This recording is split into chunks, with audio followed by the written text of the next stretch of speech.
The first time Granger saw her, she was standing at the edge of the gravel path that led up to his broken-down ranch house.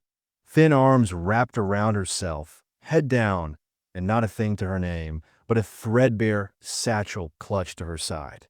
The wind whipped her skirts and her dark hair like it meant to carry her off, but she stood her ground. He didn't know her name yet, didn't know where she'd come from, or why she looked like she hadn't eaten in days. All he knew was that his mother had sent for help, and this girl, barely more than a whisper of a woman, was what arrived. His ranch wasn't much anymore. Drought had scorched half the pasture. One of the barns had collapsed in the last storm.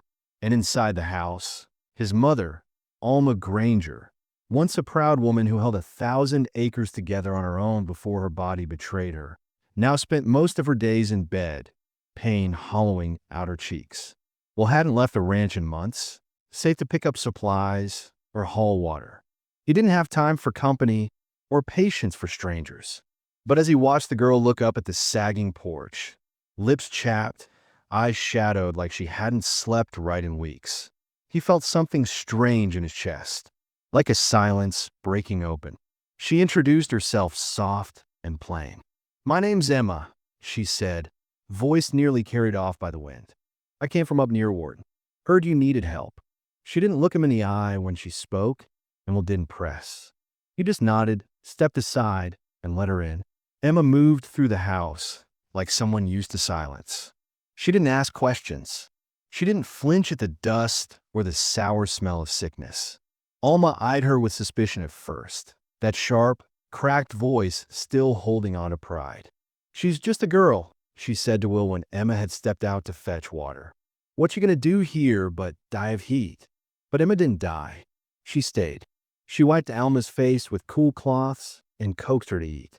She swept the floors without being told, mended the linens, patched the roof with strips of old canvas.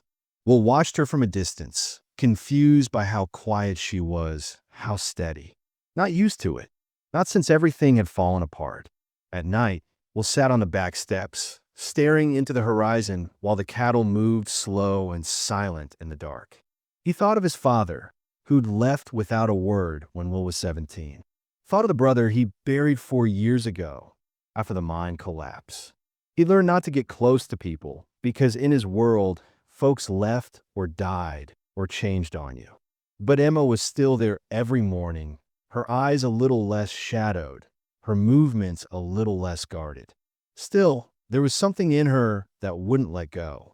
Sometimes he'd catch her standing out by the edge of the windmill, staring into the distance like she was waiting for something to follow her. When he asked her, she'd smile tight and shake her head. Just thinking, she'd say, but he knew the look of someone who'd seen too much. Alma warmed to her slowly. One morning Will walked in to find the two of them bent over a quilt, Alma's trembling hands guiding Emma's through the stitching. It was the first time he'd heard his mother laugh in months. A dry, cracked sound, but real. Emma had that effect on the house. Like slowly, day by day, she was pulling color back into it. And still, Will kept his distance. Not out of coldness, but out of fear. She was too young, too quiet, too haunted. He didn't know what ghosts rode behind her. And he didn't know how to ask. What would he say? Who broke you before you got here? He had no right. But the signs were there. One night, he walked past her room and heard her crying.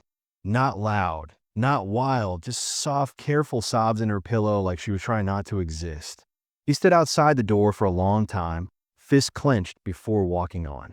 She never mentioned family, never wrote letters. She didn't go into town, didn't ask for anything.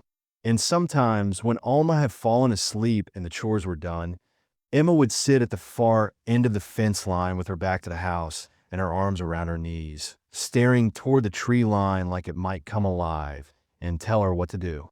Will began noticing little things. How she never sat with her back to a door. How her shoulders tensed at sudden sounds. How she flinched when a man got too close, even him.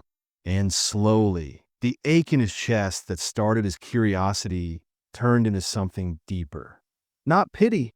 He knew she'd hate that. But a kind of quiet, terrible respect. Because whatever had chewed her up and spit her out, it hadn't taken her kindness. One afternoon, while fixing the fence near the west boundary, he found her standing over a dead rabbit, its neck snapped clean. Her hands were still trembling when she turned to him. "Fox got it," she whispered, though her voice was far away. Used to happen near our place, too. But the way her eyes stared down at it, like she saw something else entirely, made Will uneasy. Still, she stayed. Day after day. She cooked and cleaned and cared and never once asked for anything. Not even safety, not even kindness. And maybe that's what broke Will more than anything, that she never expected to be treated like a person. The days bled into weeks. Alma's cough worsened. The nights grew colder. And Emma started leaving her window open, even on chilly nights. Will didn't ask why. He just started checking the perimeter before bed, shotgun in hand, telling himself it was for coyotes. But deep down he knew someone had hurt her. Someone was maybe still looking. And Will, who had spent his life shutting the world out, was starting to feel the pull of something he hadn't known he still had in him. A need to protect, not just because it was right, but because he couldn't bear the thought of her leaving with the same broken look she came with. The ranch was still falling apart. The money was still thin. His mother was still fading. But for the first time in years, something inside him felt alive. Like the silence wasn't empty anymore. And she was the reason. A quiet girl who showed up with nothing. And somehow, without ever asking for it, was mending everything. Alma Granger had once been a force of nature. Sharp-tongued, iron-willed, the kind of woman who could run cattle, raise two boys, and stare down a taxman without blinking. But time had whittled her down. The stroke came slow and mean, leaving her legs limp and her voice slurred. Now she spent her days in a narrow bed by the parlor window, the world shrinking to whatever passed by her lace curtain. And though she'd never admit it, the sickness scared her. Her mind was still sharp, but her body betrayed her every morning. She hated needing help, hated that Will had to carry her from chair to bed like she was already gone. So when Emma arrived, quiet, quick-handed, soft-voiced, it caught Alma off guard. At first she bristled, suspicious of the girl's silence, thinking it meant weakness or something worse. But over time, Alma began to see things no one else had noticed. The girl's hands knew how to soothe pain. She folded sheets like a nurse. "She's not just helping," Alma said one morning as Will spooned broth into her bowl. "She's watching, like someone who's seen real trouble." Will didn't answer, but his hand froze halfway to the table. "You be careful with her," Alma added, softer now. "Not everyone stays broken." Will didn't need reminding.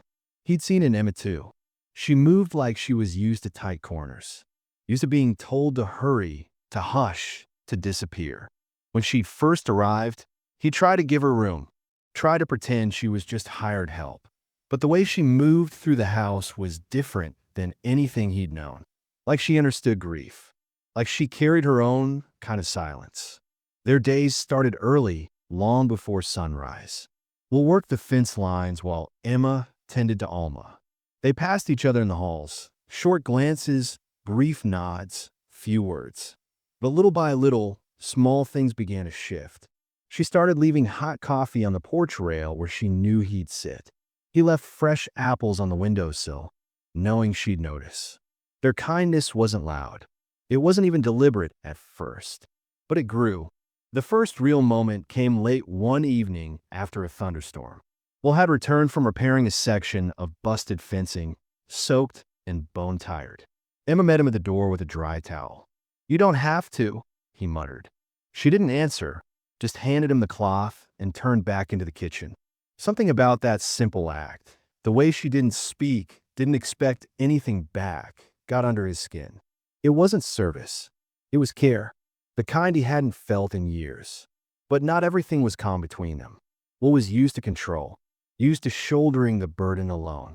Emma had her own rhythm, her own quiet strength, and sometimes they clashed in small, sharp ways.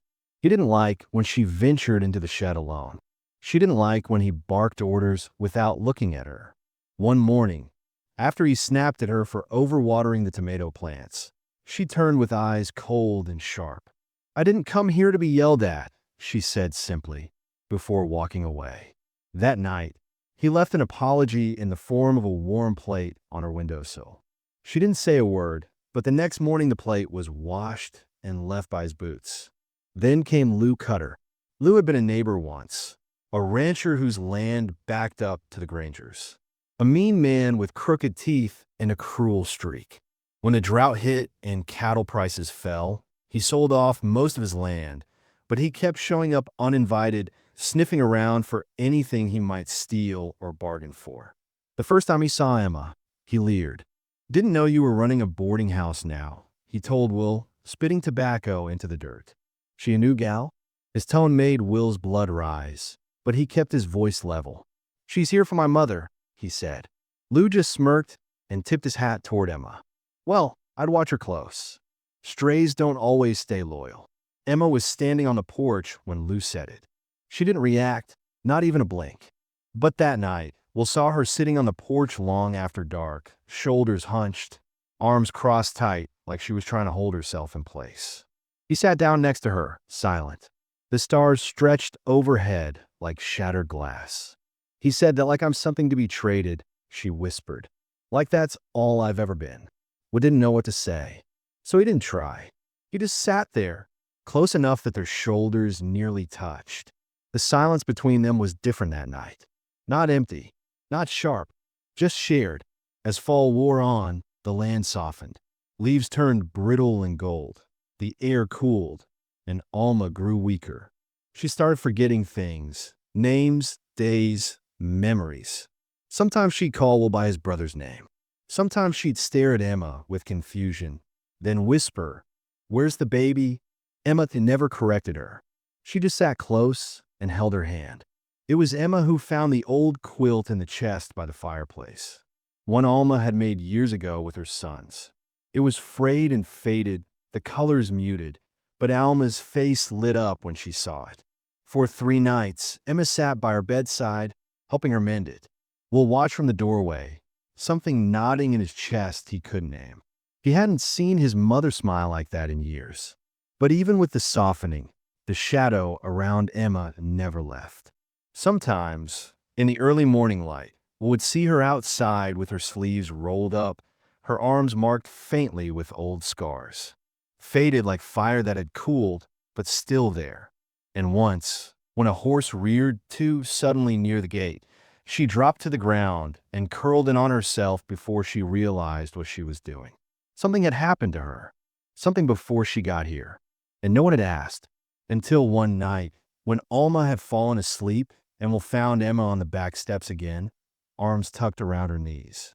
"I lost someone," she said unprompted. Her voice was flat. "A boy. He wasn't mine, not really, but I raised him. My sister's son." Will didn't speak. The wind rustled the brush around them. "His father drank," she went on. "Beat him. Beat me. We ran one night, just the 2 of us. Stayed ahead of him for a while. But one winter, the boy got sick. I had nothing left. No money, no medicine. He died in my arms."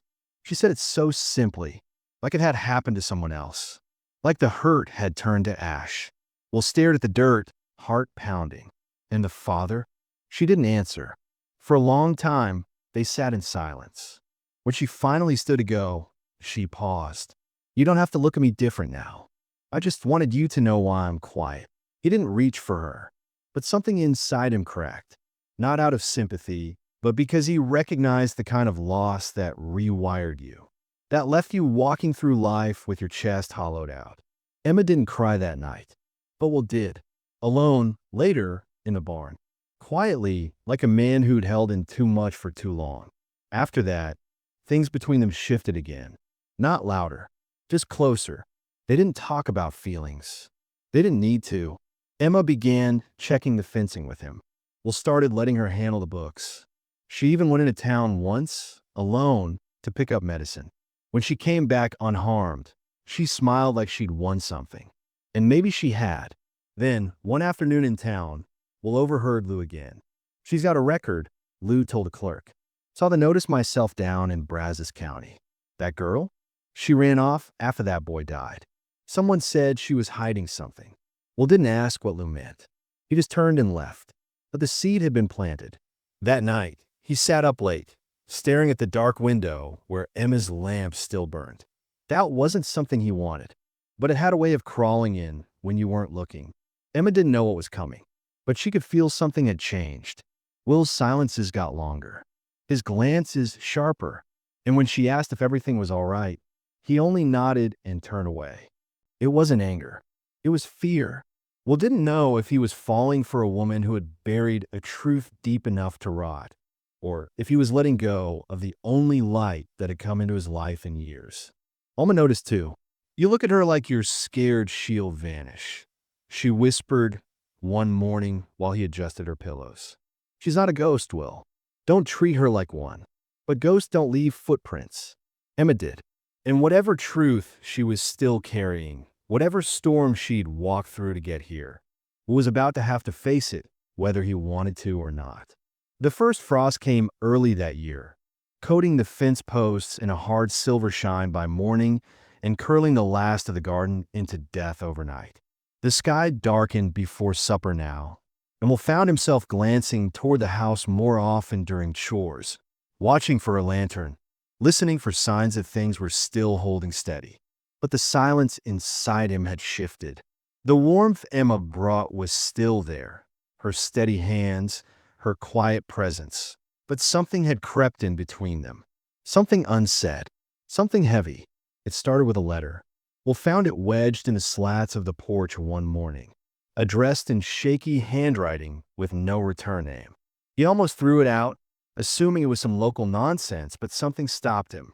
Inside was a torn piece of paper, no envelope, no explanation. Just 4 lines. She's not who you think. Look into the boy's death. Ask about the fire. You're not the first fool. There was no signature, no date, just that. Will stood frozen on the porch, heart pounding, the cold wind biting through his shirt. The paper trembled in his hand as a slow, sick feeling rose in his gut. He folded it and tucked it into his back pocket, saying nothing. But his mind spun all through the day. He tried to pretend it was nothing. A trick, a cruel neighbor. Lou, maybe stirring things up again. But deep down, he remembered what Lou had said about Brazos County, about Emma running. That evening, he sat at the dinner table while Emma spooned soup in Alma's bowl, her voice soft, her hands careful. Alma smiled in that gentle, tired way she'd picked up in recent weeks. Emma looked up once and caught Will's stare. Her expression froze for the briefest second before smoothing out. But Will saw it. A flicker of fear, or was it guilt? He couldn't sleep that night. He sat on the porch with the letter in his hands, reading it again and again. When he finally did sleep, it was shallow and broken. He dreamed of fire, of a boy's scream, of Emma running barefoot through smoke. The next day, without telling anyone, Will hitched the wagon and rode into town. He didn't go to the store, didn't stop at the mill. He went straight to the county office. The woman behind the desk was tired-looking and polite. She raised an eyebrow when he gave her Emma's full name. "You said Brazos County?" she asked, flipping through a battered file box. "I think there was something a few years back. Domestic issue. A house fire." Will's throat went dry. "It says here, sister deceased. Minor male child. Nephew also perished. Suspect, Emma Caldwell, questioned but released. No charges filed. No one else came forward." Will couldn't speak. The clerk glanced up. It was a bad case. People thought she did it, but there was no proof. Just ashen stories. He left town without a word. That evening, Emma stood on the porch with a basket of laundry when she saw him return. Her smile faltered the moment she saw his face. He didn't speak, just tied the horse and walked past her, the letters still folded in his coat. She followed him inside. "Will," she said quietly. "What's wrong?" He turned. "Who were you before this?" The question hit her like a slap. She stood still, the basket still in her arms. "What do you mean?" "Don't play dumb," he snapped. "The boy. The fire. Your sister. Why didn't you ever tell me what happened?" Emma set the basket down carefully. Her hands were trembling. "I tried," she said, her voice flat. "That night on the porch, I tried." "No."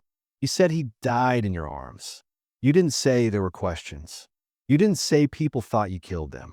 Emma's eyes flashed. Because I didn't. Then what happened? Will asked, stepping closer. His jaw was tight. Tell me the truth. She looked away. We were running. My sister had gotten tangled up with a man. He was dangerous, controlling, violent. He said the boy was his, but I think he just wanted to hurt her. I tried to get them out. I thought I could protect them, but we were too late. That night, the house went up so fast. I don't even remember lighting the lamp. One minute we were sleeping. The next, the whole place was on fire.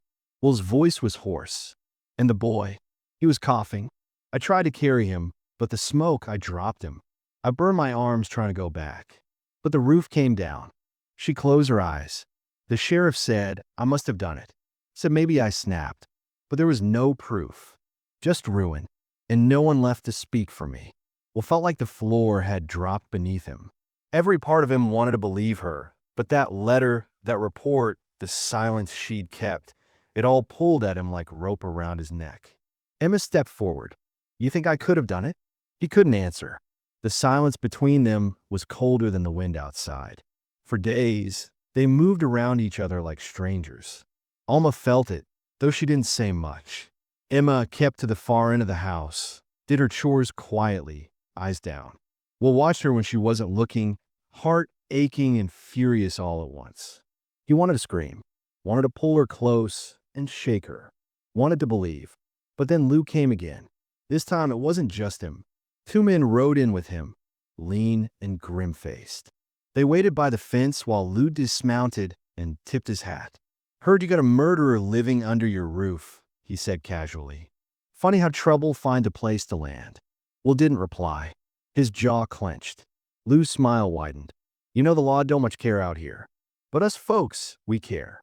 We keep things clean. You keep her, you take what comes. Behind him, one of the men spit into the dirt. The other fingered a rifle strapped to his saddle.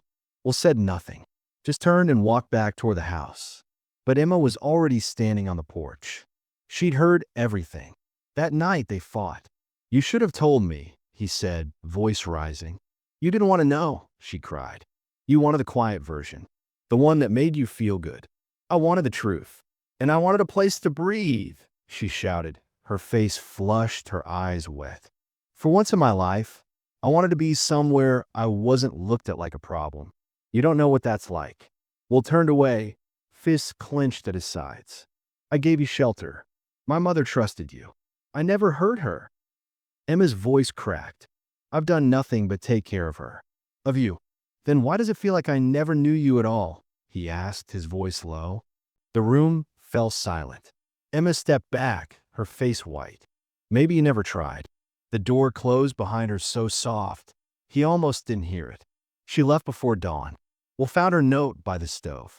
A few lines in her neat, careful hand. I didn't come here to ruin anything. I only wanted to be useful. Thank you for letting me be that for a little while. Tell Alma I'm sorry I couldn't stay. She hadn't taken much. Just her satchel and a few clothes. The rest was folded, cleaned, placed back in drawers. Like she'd never been there at all. Alma was silent when Will told her. Just nodded once and turned toward the window. Her voice was dry and low when she finally spoke. You let fear talk louder than love. Will sat alone that night on the porch, the stars blurred by wind. Everything inside him hurt, his chest, his throat, his gut, and he didn't know if it was anger or grief. All he knew was that something good had come into his life, and he'd let it slip through his hands like dust. The house was quiet again. Too quiet. But the next morning, something strange happened. A stranger arrived at the fence line. A woman. Dusty, older, worn. She asked for Will by name. I knew her, she said, pulling off her glove. Emma Caldwell. She helped me once, years back, after my husband left me with 3 kids. Took nothing in return. Will stared at her. She came to me again not long ago, desperate. Said she needed help getting her nephew away from a bad man. I gave her money, a place to stay. I was with her the night the house burned. But I was asleep in the shed. I woke up too late. The woman's eyes were steady. I didn't come forward. I was scared. But now, hearing she's out here, I can't stay quiet. Will's hands trembled. Can you tell the sheriff? I already did, she said. They're reopening the file. He rode after Emma that same afternoon, pushing the horse harder than he ever had. Dust streaked his coat. Sweat clung to his collar, but he didn't stop. He asked every rancher along the road, every wagon he passed. Most hadn't seen her. Some had. Thin girl, they said. Sad eyes. Headed west. Night fell before he found her, walking alone near the bluffs, her satchel slung over her shoulder, wind in her hair. She didn't look surprised to see him. I thought you hated me, she said softly. He dismounted, breathless. I was wrong. Emma stared at him, tears already brimming. It's too late. No, he said, stepping close. It's not. He told her everything. The woman, the letter, the old fear that had blinded him. He told her he didn't care anymore what the papers said, that she wasn't what the town thought, that he didn't believe in her pain. He knew it, because it was his too. And for the first time in weeks, she let herself cry. Not silent tears, not hidden, but loud, aching sobs that broke something wide open between them. He didn't try to hush her. He didn't promise her safety. He just held her while the wind howled past them and the land, scorched and cold, wrapped around them both. Will had once built a life out of silence and work. But now, for the first time in years, he wanted more. He wanted her, and he'd fight to keep her this time, not just from men like Lou, but from the part of himself that had once believed love was too fragile to last. The ride back to the ranch was slow. Will didn't rush her. Emma sat behind him, her arms light around his waist, but there was distance in the way she held herself, like she wasn't ready to believe this would last. Like part of her still expected him to change his mind, to pull away again once the silence between them stretched too long. Will felt that and hated himself for it. She was back, but she wasn't safe. Not inside. Not yet. When they arrived, Alma was asleep. The house was dark, the coals low in the stove. Emma stepped inside carefully, like a guest returning to someone else's home. She didn't go to her room. She sat in the kitchen chair and stared at the empty table, hands in her lap, face blank. Will poured water into a tin cup and handed it to her. She didn't drink it. I don't know how to be here now, she said after a long while, her voice barely above a whisper. Not after all that. Will sat across from her. Then we figure it out. Emma looked down. You believed them. I doubted you, he admitted. But I didn't want to. I was scared. I didn't know how to carry what you gave me. I didn't think I deserved it. She didn't say anything, just folded her arms tighter. He leaned forward. Emma, you were right. I wanted the quiet version of you. The easy one. I didn't want to ask what that silence cost you. But I know now it cost everything. And I'm sorry I didn't listen sooner. Her eyes were red when she looked at him. What happens when I break again? Then I'll stay, he said, even if you don't. But Emma didn't believe in promises anymore. Not the spoken kind. She had learned, too, well, how words lost their shape in the mouths of men. She nodded, slow, but the ache didn't lift. Because even though Will had come for her, had believed her eventually, he still left her to walk alone for days. And part of her would always remember what it felt like to sleep with her back to a wall and her heart waiting to be betrayed again. Over the next week, things returned to a kind of rhythm, but not the old kind. Not gentle, not easy. Alma's health was failing fast. Her appetite disappeared, her breathing labored. She drifted in and out of lucidity, sometimes mistaking Emma for her own mother, sometimes asking Will where his father had gone. Emma stayed at her side, kept her clean, whispered softly to her when the pain grew. But she didn't talk much otherwise. Not to Will, not to herself. Whatever had cracked open in her after Will found her had not yet healed. One night, Will woke to the sound of crying. Not Emma's, Alma's.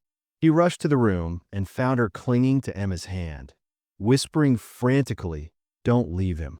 He's like his father. He pushes people away when he's scared. But he loves hard. Please don't go. Don't go." Emma's face crumpled, but she didn't cry. She only nodded. "I'm not going anywhere tonight." Will stepped back into the hallway, his chest tight. The next morning, Alma couldn't speak. Her breath came in shallow gasps, her eyes fluttering. Will sat on one side, Emma on the other. They held her hands while the life slowly left her. Just before the end, Alma turned her head, barely, and her lips moved. Emma leaned close, then nodded. She said she's not afraid anymore, Emma whispered. When Alma passed, it felt like the air left the house with her. The silence afterward was thick. Neither of them spoke for hours. Will busied himself digging the grave by the orchard. Emma gathered Alma's few belongings, folding her dresses, tucking letters away, wrapping a locket in cloth. The funeral was quiet. No visitors. Just the two of them, standing in the brittle light of a November morning, shivering beneath the wide sky. Afterward, they returned to the house, not touching, not talking. Will poured coffee. Emma sat by the cold stove. You loved her, she said quietly. Will nodded. I think she was the last part of me that still felt like home. Emma looked down. So what now? He didn't know. The ranch was falling apart. The fields were bare. The cattle were thin. Winter was coming, and the house felt too big and too empty all at once. That night, Emma sat by the fire alone while Will worked in the barn. She stared into the flames, her mind far off. She thought of the boy, of his laugh, his little hands clutching her skirt, the way he used to draw shapes in the dirt and tell her stories. She thought of the smell of smoke and how it never really left her skin. And she wondered if she had done more, been stronger, seen the danger sooner, would he still be alive?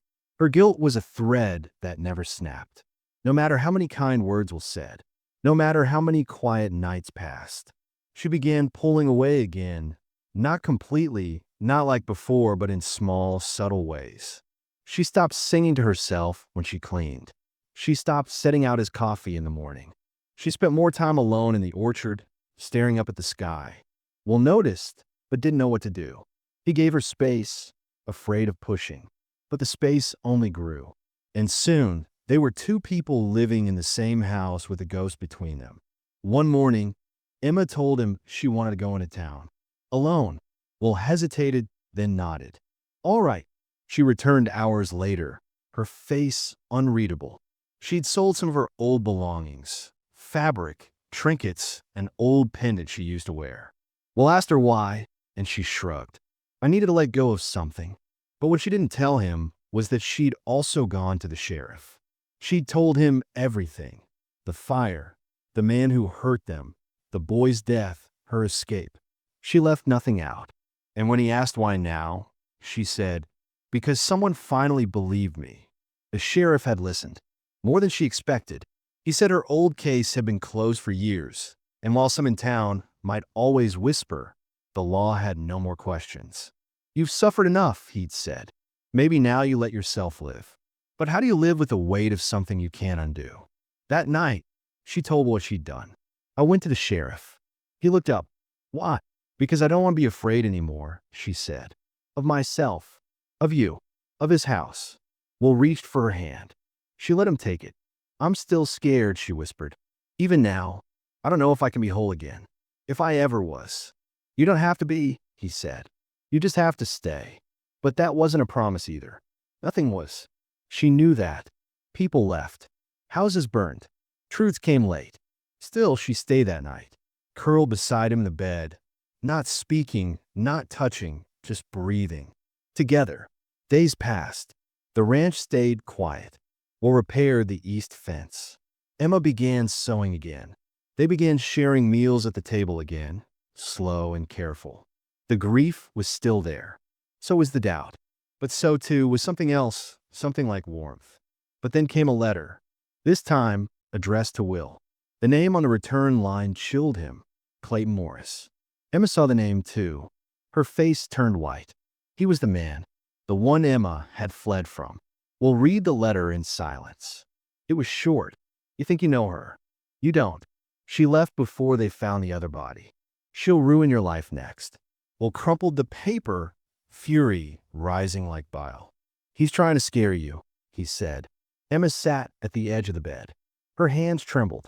There was no other body. He's lying.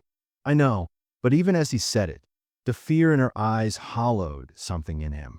The past wasn't done with them. Not yet. Will, she said slowly, if this man shows up, if he comes here, he won't. But if he does, I won't let him near you, he said. But they both knew what she was really asking. Will you still believe me, even then? She didn't need protection. She needed trust. And Will understood now. He could only keep her if he trusted her enough to lose her. That night, he didn't sleep. He lay beside her, listening to the wind outside, heart pounding. He thought of Alma, of the pain she'd carried. He thought of Emma, how many times she'd woken alone, walked alone, begged for someone to believe her. He thought of himself, the boy he used to be, the man he'd become. And somewhere before morning, he decided, whatever came next, he wouldn't flinch again. Even if the world tried to burn them down like before, he would not move. He would hold the line. For her. For the truth. And when the storm came, because it would, he'd face it at her side. The knock came just after sunset. 3 hard raps on the front door, sharp and deliberate. Will was in the barn brushing down the gelding when he heard it. Too early for a neighbor, too forceful for a delivery. He paused, hand tightening around the brush handle. The air felt off, still thick, like the moment before a thunderclap. He stepped outside slowly, eyes narrowing toward the house. The light in the parlor glowed steady. Emma was inside, alone. By the time Will crossed the yard, Emma had already opened the door. And there he was, Clayton Morris. He stood on the porch like he belonged there, tall, broad, clean-shaven but rough-edged. His coat was expensive but worn. His boots shined like he hadn't worked a day of real labor in years. But it was his eyes that froze Will's blood. Cold, empty. The eyes of someone who thought they owned whatever they touched. Emma had gone pale. Her arms crossed in front of her chest like a shield. She hadn't said a word. Will came up behind her. Get off my land. Clayton smiled. Well now, that's not very hospitable. His voice was slow and slick like oil. I only came to see an old friend. You're not welcome here, Will said, stepping forward. Clayton didn't move. Emma, he said, eyes never leaving hers. You ran off in such a rush. Left behind so much. I figured you'd be grateful. I came to clear things up. Emma's jaw trembled, but she stood her ground. There's nothing left to clear. Oh, I don't know, he said casually. Folks might still be curious. You remember the little girl across the road? The one who swore she saw you carrying something out of that house before the fire? Nobody believed her at the time. But it's funny how stories change when enough ears listen. We'll step between them. You say one more word. Clayton held up a hand. I'm not here to fight. Just wanted to give Emma a choice. He looked around the porch, slowly. Doesn't look like much of a life out here. You think this man's gonna protect you forever? What happens when he's gone? When winter hits and this house crumbles? Get off my land, Will said again, this time lower, dead calm. Clayton smiled wider. It's not your land I want. Will moved faster than he thought he could. He grabbed Clayton by the collar and shoved him back down the porch stairs. The man stumbled but didn't fall. He straightened his coat with a sneer. Touch me again, he said, and I'll make sure every lawman in this county hears about the killer you've been harboring. Will reached for the shotgun by the door. Clayton raised both hands and took a slow step back. Not today, he said, but I'll be around. You two stay warm now. He turned and walked off into the darkness, whistling low as he went. Emma stood frozen. Will looked at her. Her hands were shaking, her breath shallow, eyes distant. She looked like she was slipping away. He's lying, she whispered. I know, Will said, but even as he said it, something inside him twisted. That line about the little girl, about carrying something. A crack formed, thin but deep. And Emma saw it. You believe him, she said, voice flat. Even now, I believe you, Will said quickly. But I need you to tell me the truth. All of it. Emma's face tightened. Already did. Did you? He asked softly. Emma, what did you carry out of that house?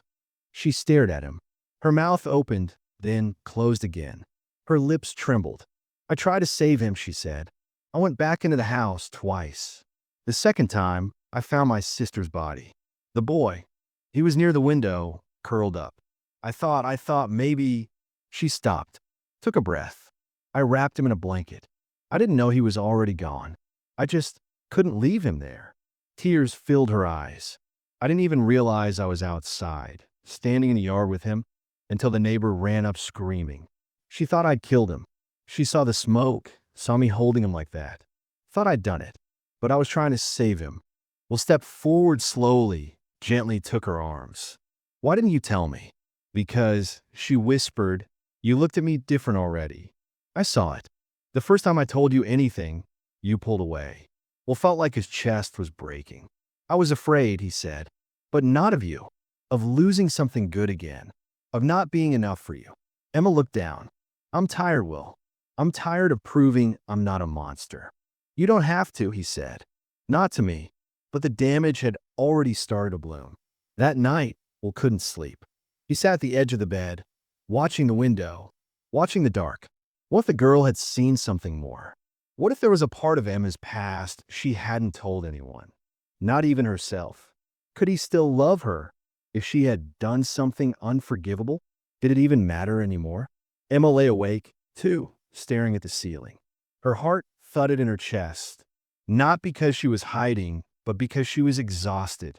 Telling the truth hadn't saved her. Running hadn't saved her. Even love hadn't saved her. And now, with the past clawing at her heels, she wasn't sure if anything ever would. In the morning, she was gone again. This time, she didn't leave a note. Will found the door open and her boots missing. The ranch was quiet, cold, empty in a way it hadn't been in months. He rode out searching, heart hammering, praying she hadn't gone to the river, to the cliffs, anywhere she could disappear. But he didn't find her there. He found her in town, standing in front of the sheriff's office, Clayton a few feet away, his arms folded smugly. Emma's face was blank. I came to turn myself in, she told the sheriff, to answer for everything. I'm tired of running. Will froze. No, I need this, she said, not looking at him. I need this to end. I can't live waiting for the next letter. The next knock. I want it over. The sheriff looked between them, then back at Clayton. You have proof? He asked. Clayton smiled. Just my word. That's not enough, Will snapped. Clayton stepped forward. She ran for a reason. Emma looked up finally into Will's eyes. I didn't run because I was guilty, she said. I ran because no one would believe me. But I believe me, and that has to be enough. Will reached for her hand. It is. Emma, please, don't let him do this. The sheriff sighed. Look, there's no open warrant. The case is closed. Unless someone wants to reopen it with evidence. I've got nothing to hold her on. Emma blinked. So that's it. That's it, the sheriff said. Clayton's smile fell. Will step between them. You come near her again, he said low. I won't call the law. I'll bury you myself. Clayton turned and walked away, fury stiff in his spine. Emma turned to Will, eyes wide. It's done, he said. It's over. She shook her head. It's never over. It just hides. They rode home in silence. The wind was sharp, the land brittle, but something had shifted. Not in the world. In her. That night, Emma sat on the porch alone. Will joined her after dark. She was holding the locket Alma had given her. Inside was a photo of Alma's boys, long before the war, before the fire, before everything changed. She trusted me, Emma said, even when I didn't trust myself. She saw you, Will said. So do I. Emma looked at him, tears building. I need you to understand something, she said.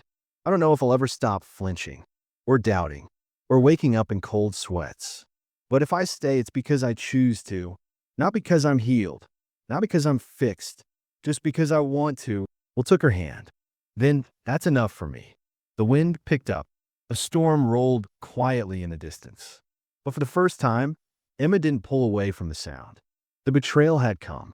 The confrontation. The nearly unbearable weight of truth. And yet, they were still sitting side by side. That, she realized, was the difference. This time, she hadn't been left alone to carry it. The morning after the storm, the light hit the fields soft and golden.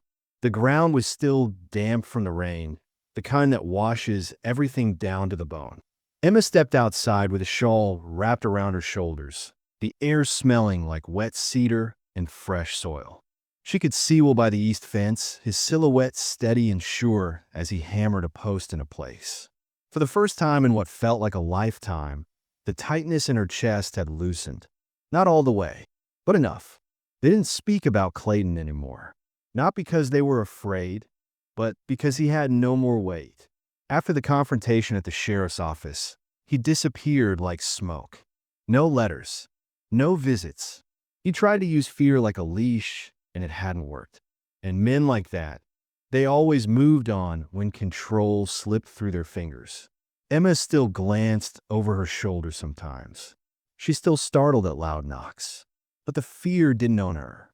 She was learning the difference between being alert and being haunted. She and Emil settled into something real. Not perfect, not easy, but true. They didn't talk much about love. They didn't need to. It was in the way she started making extra bread again. In the way he left his gloves by her door, so she'd know when he'd be back. In the quiet evenings where they sat with their backs against the porch posts, sharing a blanket, watching the sun drop past the edge of the land. One afternoon, Will brought her a bundle, an old saddlebag with tools, brushes, and fresh sketch paper. "I saw you drawing in the margins of Alma's letters," he said. "Thought you might want real space." Emma smiled, the first full smile he'd seen in weeks. She took the paper with both hands like it was something sacred. And that night, by lantern light, she began to draw again. Not just flowers or fences, but faces. A boy's face. Alma's hands. Will's eyes. The past was still there. It always would be. But it no longer felt like a fire waiting to catch. It felt like something she could shape, something she could turn into story or memory, or even something beautiful. Later that fall, Will received a letter. Not from a threat, but from the town council. The Granger Ranch had been nominated for preservation. Alma's work, it turned out, had been recognized by someone who'd passed through once and remembered her strength. They offered funding, a chance to rebuild the barn, to repair the main house. Will showed the letter to Emma in stunned silence. She'd have hated the attention, he said. Emma laughed softly, but she'd have loved being right. They started planning small things, a new roof in the spring, a water pump fixed. Emma suggested opening up a part of the ranch for children from town to visit in summer, maybe teach them a care for horses, maybe let them feel what it meant to belong to land instead of being pushed by it. Will looked at her then, that same quiet way he always had, but there was more in it now. Trust, awe, gratitude. Winter settled hard across the plains that year, but inside the house the fire stayed warm. Emma no longer avoided mirrors. She no longer flinched when Will touched her arm. Some nights she still woke in a sweat, heart pounding from old dreams. But now, there were arms to catch her. Hands that didn't press, just held. One evening, as the wind howled against the shutters, Emma sat by the fire, flipping through Alma's old recipe book. Tucked in the back was a photo, one she hadn't seen before. Well, as a boy, crouched beside a scruffy dog, dirt on his cheeks, eyes bright. Alma's handwriting on the back read, "He'll carry everything if you let him. But don't forget, he's got a soft heart under all that weight." Emma showed it to Will. He stared at it for a long time. "She always knew," he said. Emma reached for his hand. "So do I." The house was quiet again, but not in the way it once had been. Not empty. It held memory, yes, but also something forward-facing, something steady. One morning, near spring, they stood by Alma's grave together. The frost had melted, and the earth had begun to breathe again. Emma knelt and laid a sprig of wildflowers across the stone. "I used to think surviving was the same as living," she said softly. "But it's not." Will nodded. "Living means staying, even when it's hard." She looked up at him. "Are you staying?" He smiled. "You know I am." Behind them, the house stood strong, its bones old but unbroken. A place built by a woman who never let life silence her. and now kept alive by two people who had nearly been crushed by silence themselves. Emma didn't know what the future would look like, but for once, she wasn't bracing for the worst. She wasn't guarding every part of herself against betrayal. She had lived through it, and somehow, she still had something left to give. The lasting message wasn't one she spoke aloud. It was in the way she rose each day and faced the wind, in a way she let herself rest, in a way she chose to love even after being taught not to. Justice hadn't come in the form of a trial or a grand clearing of her name. It came quietly, when the lies stopped mattering, when she realized she didn't need to explain her pain to be worthy of peace. And grace, it turned out, was something she gave herself. There was no final kiss in the snow, no music swelling as the screen faded. Just two people standing together on land that had seen too much and still gave back. And maybe that was the most honest ending of all. Not a fresh start, but a life finally beginning.